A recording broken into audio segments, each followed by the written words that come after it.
Bonjour à tous, aujourd'hui nous sommes avec Tanguy, propriétaire du véhicule Barricade. Tanguy, bonjour. Bonjour. Est-ce que tu peux nous parler un peu de ce véhicule? Oui, c'est une Ford Mustang de 2006 donc, que j'ai acheté il va y avoir bientôt 8 ans. D'accord. Que j'ai acheté à un particulier parce que pour éviter les problèmes de tout ce qui est homologation, c'est long. Ouais. Donc je voulais quelque chose qui soit déjà homologué en France avec tous les travaux déjà faits dessus. Parce que tu avais quoi quand tu dis déjà homologué, déjà avec des travaux? Tout ce qui va être homologation, des coques de rétro qui se rabattent pas d'essuie-glace à l'arrière, mettre les répétiteurs de clignotant sur le côté de la voiture comme tu as là, une petite lettre comme ça. D'accord. Voilà. Les gens ils prennent ça pour une tâche. Et tout ça c'est spécifique, d'accord. Ouais, tout ça c'est spécifique pour rouler en France. Okay. Alors ce qui est étonnant c'est que pas toutes les américaines en ont, je ne sais pas pourquoi. Certaines n'ont pas de répétiteur, d'autres ont des choses américaines que d'autres n'ont pas, je ne sais pas comment ça se passe. D'accord. Mais je voulais pas attendre, c'est entre 2 mois et 2 ans, donc ouais, je voulais quelque chose qui soit déjà là. D'accord, et tu as réussi à trouver, j'imagine qu'il y en a très peu homologués? Ça va encore. Ça va, on trouve? Ça va encore. Aujourd'hui, je sais pas si ça sera aussi facile, mais à l'époque, c'était plutôt facile d'avoir sur les forums de passer une Mustang, ça va très vite. Peut-être un peu plus. Tu l'as acheté déjà noire et blanche ou? Elle était toute noire. Enfin, c'était une vieille peinture américaine, sûrement passée par la lune, parce que elle vient du Canada et le mec l'a laissé dormir dehors, donc. D'accord, c'est un peu passé. Elle avait 2 grosses bandes blanches et des jantes grises. Et le projet, il est venu des orphelins de la police. D'accord, orphelins de police. Ouais, c'est ça. Okay. Aux autres Touareg. Faire un baptême, des baptêmes avec eux dans le zoo. Et ils l'ont appelé Barricade, du film qui est sorti en 2007, de Transformers. Et du coup, j'ai décidé de me lancer dans ce projet pharaonique. Ok, et tu fais du coup tout ce qui est événement, alors tu m'as parlé d'Orphéopolis, est-ce que tu fais les mariages, les anniversaires? Ouais, mariage, anniversaire, clip, salon, escorte, la prévention sécurité routière, du caritatif bien sûr comme tu as entendu. D'accord. Et après, ça dépend ce que les gens nous demandent. Et tu disais par le biais d'une association, c'est ça? Ouais, Barricade France. D'accord, voilà, okay. Barricade France, donc on est 6 au total dans l'association, 4 membres sur le terrain. D'accord. On a un 4x4 du SWAT qui va bientôt évoluer d'ailleurs avec un autre véhicule qui arrivera un peu plus tard. Et on fait après tout ce qu'on nous demande, tournage, rassemblement, vraiment super. Et on peut te contacter où? Sur les réseaux sociaux, j'imagine? Ouais, alors on est très actifs sur Facebook, Barricade France, sur Instagram, pareil. Après un peu sur Snapchat, comme j'y pense. Et sinon, on a une page, on a une chaîne YouTube et Twitter, mais on y va. D'accord. Très rarement. Et sur les caractéristiques du véhicule, alors on a un véhicule de quel poids à peu près et au niveau puissance? Fait 1800 kg. D'accord. Là, à l'heure actuelle, pour à peu près 260 chevaux, 375 de coups. D'accord. Okay. C'est un V6 4 litres. C'est ce que j'allais dire, c'est pas le fameux V8 là, V8. D'accord. Un V6, c'était plus simple à assurer parce que le V8 c'est 32 chevaux fiscaux, le V6 c'en est quand même 24, donc il faut déjà les assurer. Déjà la carte grise, l'assurance et tout ça. Ah, c'est ça. Est-ce que c'est une assurance spécifique type collection ou assurance? Non, quand je l'ai acheté c'était une assurance normale et aujourd'hui avec son projet c'est une assurance spécifique police. D'accord. Donc la voiture elle est assurée dans son projet avec ses accessoires pour 18 000 € d'équipement police dessus. 18 000 €, d'accord. Ok. En parlant d'équipement, on peut faire un petit peu le tour? Ouais, bien sûr. Allez. Bon, on va commencer par devant du coup. Eh, vas-y. Je te donnerai, tu le mettras sûrement tout maintenant dans la vidéo, je te donnerai une photo de la voiture avant. Ouais, bien sûr, comme ça on pourra faire un petit comparatif avant-après. Tu as une push-bar. Ok. Donc qui n'est pas une vraie push-bar. D'accord. Qu'on a fait sur mesure en aluminium. Donc en aluminium qu'on a soudé et qu'on a peint en époxy. Ok. Donc fait 2,5 kg. Comparé au vrai gros. C'est vrai qu'il doit faire au moins le triple. Ouais, c'est ça. Elle est fixée sur le pare-choc et non pas sur le châssis. D'accord. Ensuite, tu as. Sympa le petit. Ouais, le cheval, le Stanguinator qu'ils l'appellent. C'est un gars qui fait qui faisait, parce qu'il en fait plus maintenant, des symboles de Mustang via Transformers. Et quand j'ai fait mon partenariat avec Paramount, ils m'ont envoyé deux deux symboles de calandre, deux logos. D'accord. Celui-là et un pour une 2015, je ne sais pas. Un jour. Un jour peut-être, mais exactement en tout cas. Donc cette bouche barre que tu as, les feux à l'avant, donc tu as dans les phares et sur la calandre des bleus rouges et des flashs éclairs. D'accord, ok. Le pare-choc à l'avant qui a été rajouté en bas, en plus du pare-choc des bas, j'ai toujours mon pare-choc original. Tu veux dire quoi, la petite lame en bas? Ouais, c'est ça, tout en fait, toute cette partie-là. Toute la partie là-bas. Cette partie-là a été rajoutée. Donc ça pareil spécifique Transformers ou non? Non, spécifique moi. Le capot, fibre de verre. D'accord. Alors le capot, tu m'as expliqué qu'il avait été offert, c'est ça, non? Tu m'avais dit? C'est un copain suisse qui me l'a donné en échange d'un week-end en France. D'accord. Et c'est le capot original des véhicules Ford de l'époque de 70. Donc ceux qui l'ont déjà vu sur la page le verront ou le découvriront. C'est le même capot que la Ford Falcon de Mad Max. D'accord, ok. Voilà, sauf qu'il a été fait pour des voitures récentes. Avec les deux prises d'air et une tourbière pour un compresseur de base. D'accord. Ok.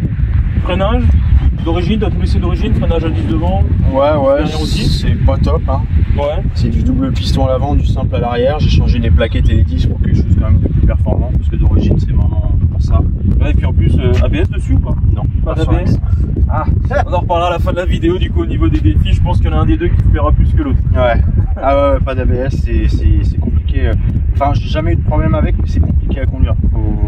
Faut connaître ses distances de sécurité, son freinage, connaître les déplacements et les mouvements de la voiture suivant les types de sol et le temps et les températures. Après, ça se fait vraiment. Je me suis jamais fait peur depuis que je l'ai en 8 ans. Donc, ah, mais il y a intérêt à anticiper vraiment. Ouais, c'est ça. Tout l'environnement. Anticiper, avoir quand même du bon matos de freinage et avoir des bons pneumatiques surtout. Ça fait aussi la différence. Sans ABS, ouais. Ah ouais. Faut faire attention. Hein. Ok. Bah, tu vas avoir les symboles aussi du coup sur le centre de la roue et sur le bouchon. Il est en tout petit là. Ah oui, même sur le bouchon. Ouais. D'accord. Génial. Voilà, tu as tout ce qui est sérigraphie, la peinture. La sérigraphie est placée sous le vernis. D'accord. Pour éviter, parce que sur ma première sérigraphie que j'avais fait avant de refaire la voiture, les gens grattaient la sérigraphie. Mais non, sérieux? Ah oui, le vernis est venu par-dessus. Donc on a fait ça sous le vernis, comme ça on est tranquille. Je vais ouvrir la voiture. Et à l'intérieur, voilà, le poste de pilotage. Le cuir rouge d'origine, donc d'une édition Premium Deluxe, donc avec l'écran, le compteur pardon, avec les 6 jauges que tu n'as pas dans certaines Mustang, et avec un ordinateur de bord qui me compte les consommations de carburant. Voilà, c'est ça, un compteur, plein de choses. Tu as ma nouvelle sirène que j'ai installée au niveau de ma jambe droite d'ailleurs. C'est vrai, on peut l'écouter? Ouais. Allez, je vais faire écouter l'ancienne et la nouvelle du coup. Un comparatif. Alors ça c'est l'ancienne. Ça c'est la nouvelle.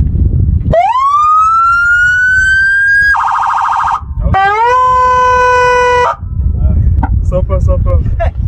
Une petite question au niveau de cette déco, donc véhicule des États-Unis, en provenant des États-Unis, c'est spécifique quoi, Los Angeles, New York ou... Alors, de sa couleur, ouais, c'est Los Angeles. D'accord.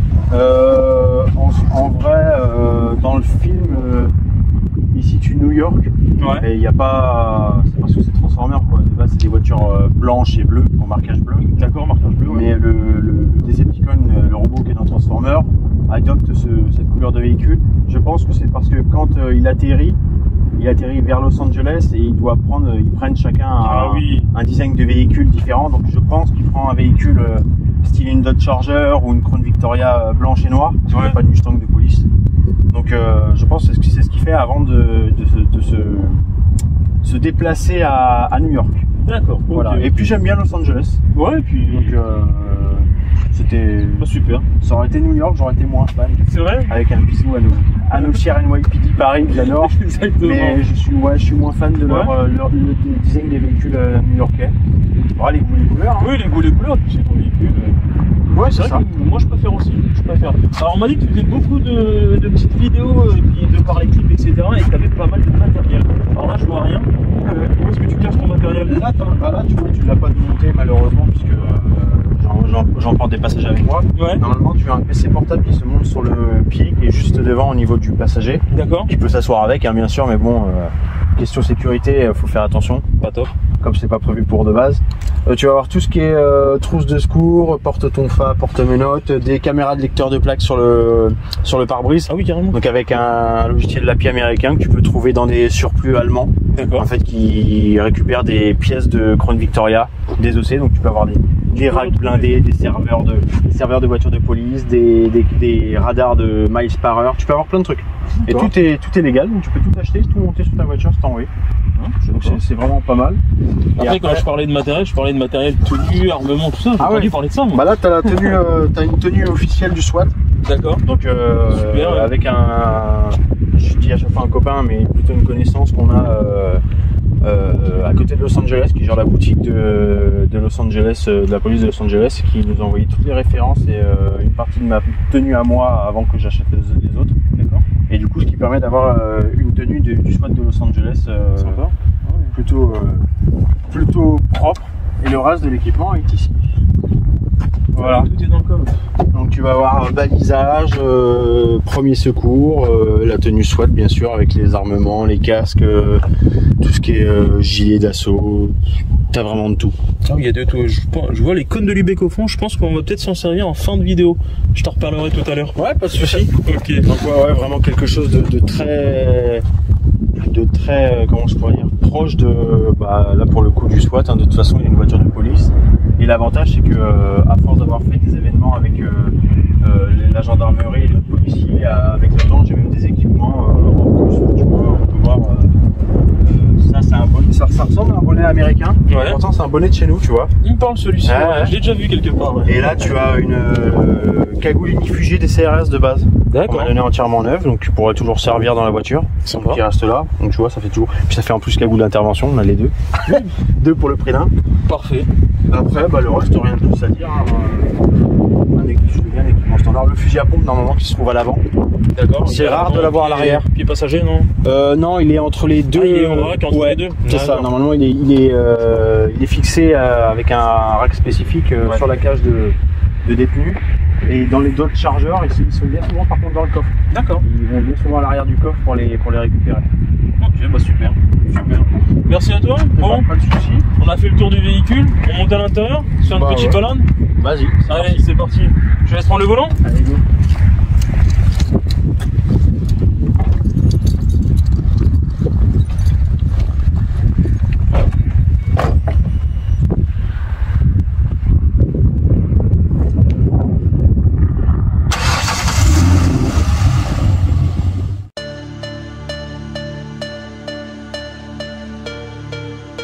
Bon, Tanguy, on est parti? Bah on est parti. Allez, on se fait une petite balade, 5-10 minutes, je te laisse prendre le trajet que tu souhaites. En espérant qu'on se fasse pas contrôler. Oh, ça m'arrive souvent, c'est pas grave. Hein. C'est vrai, ça t'arrive souvent? Ouais. Par qui? Plus police nationale, municipale, gendarme? N'importe. Enfin, ça m'arrive souvent, ils connaissent la voiture, donc c'est pour me dire bonjour. Mais là, avec la tenue aujourd'hui, ah ouais, là, tout c'est beaucoup marrant, beaucoup plus marrant pour le contrôle. Et donc du coup des contrôles, ça en général ça se passe toujours bien? Ouais. Ouais, jamais eu d'amende, jamais eu de... Non, parce que comme le véhicule a été fait dans les règles, il a une mention spéciale sur la carte grise pour passage de fichier, j'ai pas de problème particulier, tu vois. D'accord. Après les seuls, j'ai eu 2 fois des contrôles difficiles et c'était avec, aujourd'hui ça se passe maintenant bien puisque de toute façon j'ai fait des prestations pour les chefs, donc ils connaissent la voiture. D'accord. C'était avec la BMO des temps que j'avais des problèmes.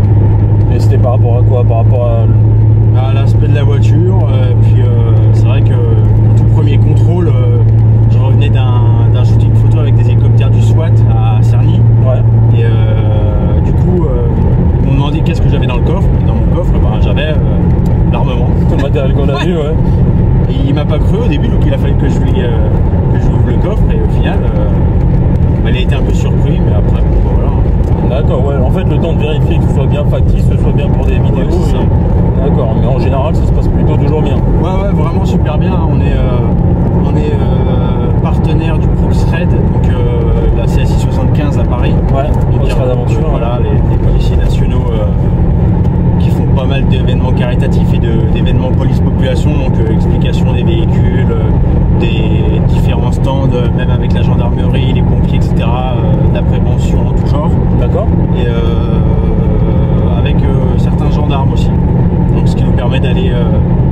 base aérienne pour faire certains événements, faire de l'accueil, des choses comme ça. Ce qui est plutôt une bonne chose puisque ça nous permet de voir beaucoup de choses très sympathiques que beaucoup de personnes ne verraient pas. Bien sûr, ouais, j'imagine plein de belles rencontres. Alors ça te demande beaucoup de temps, mais par contre, en retour, énormément de belles rencontres, des gens intéressants de tout type, de tout domaine. Donc non, bien. Ah ouais, ce côté-là, c'est vraiment super. Ah ouais, c'est un côté humain et un côté pédagogique qui est vraiment hors norme pour le véhicule. Super. Bon bah voilà, on a fait notre petite balade. On va s'arrêter, on va se garer, et puis on va parler d'un petit conseil conduite, d'accord. Et puis après, je te proposais un des deux défis. Vas-y, ça marche. Allez, super.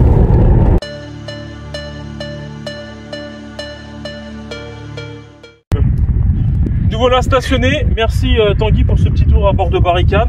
Pas de soucis. Du coup, vu que le thème de cette page YouTube est le conseil conduite, j'ai observé ta conduite pendant 5-10 minutes et j'aurais un premier petit conseil à te donner, notamment le positionnement des mains sur le volant. Est-ce qu'on peut en parler? Ouais, vas-y. Ouais, ok, super. Je peux monter à bord pour montrer? Ouais. Allez, nickel.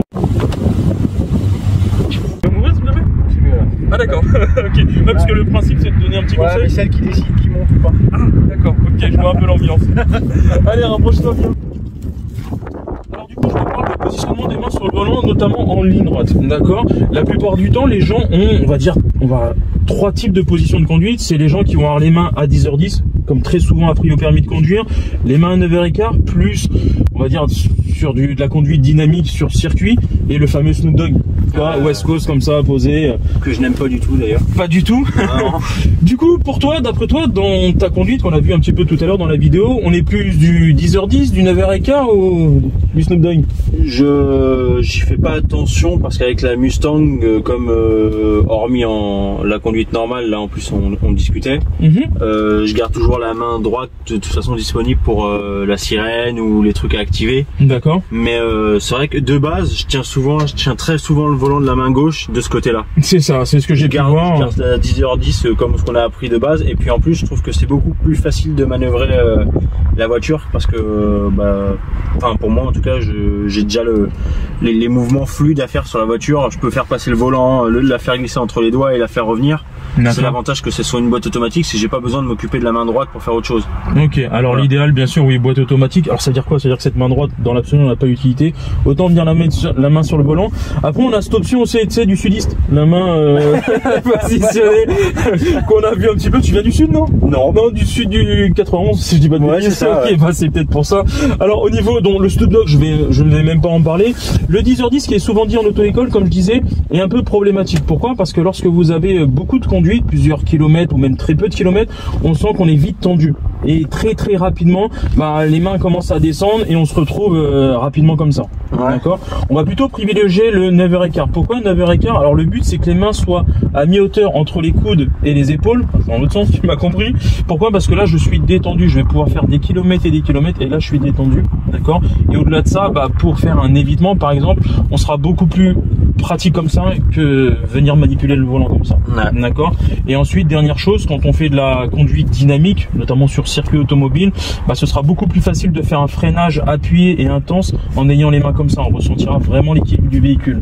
Donc pour les freinages, pour les manipulations du volant, etc., qu'on pourra voir dans de futures vidéos. Ok, super. Merci Tanguy, merci pour ton temps. Et merci à toi. Super. Et la dernière petite étape de cette vidéo, je te propose deux défis. Donc à toi de faire le choix entre ces deux défis. Le premier, alors les deux défis que je te propose se font à 100 km/h. D'accord. D'accord.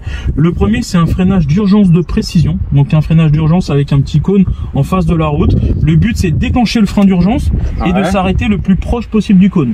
Si tu le tapes, t'as perdu. Si t'es trop loin, on comparera les résultats avec les futurs testeurs, on va dire. Et sinon, le deuxième défi, en gros, pareil, donc comme je te disais, 100 km/h, je vais venir placer deux cônes sur la route à 5-10 cm de chaque côté des roues, d'accord. Et le but, c'est de passer entre ces cônes. D'accord. Sans les toucher, bien évidemment. Ouais. Lequel tu choisis, premier ou deuxième? Le deuxième. Bon c'est parti pour le deuxième. Voilà, deux. Ok, deux cônes. Allez, on est parti pour le défi. Go. On va se positionner là-bas? Vas-y.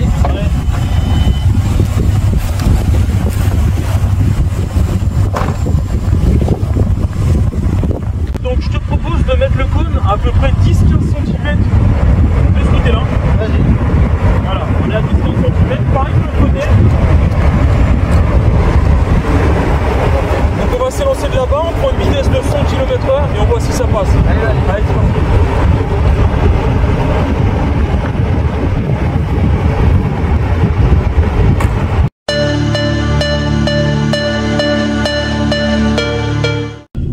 Tanguy, on est parti pour ce premier défi.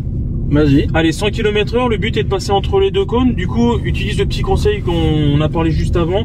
Dès que la marche avant est enclenchée, on dynamise bien le véhicule. Les deux mains sur le volant. Ouais. Quand tu veux, on est parti.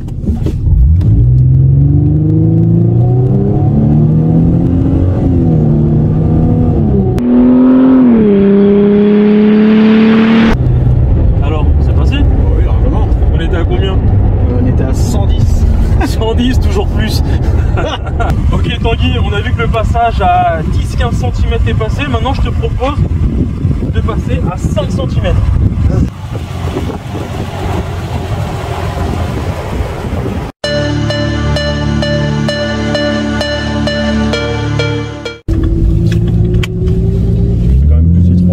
C'est un peu plus étroit, hein. Donc j'ai regardé, j'ai mesuré, on était à 15 cm de chaque côté. Je les ai assez rapprochés, on va dire. On est à 5 cm de chaque côté.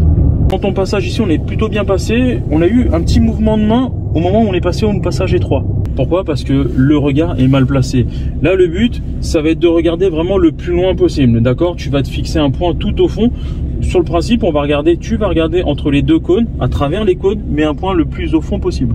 Donc, je répète, on est parti, 100 km/h, vraiment les deux mains positionnées comme ça. On regarde au loin, on se fait confiance et on voit ce que ça donne. Vas-y. Ok, on est parti. Je vais récupérer la vidéo pour voir le passage. Allez Tanguy, quand tu veux.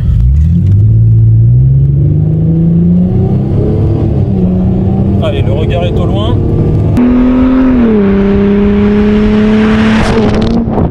Bah félicitations Tanguy.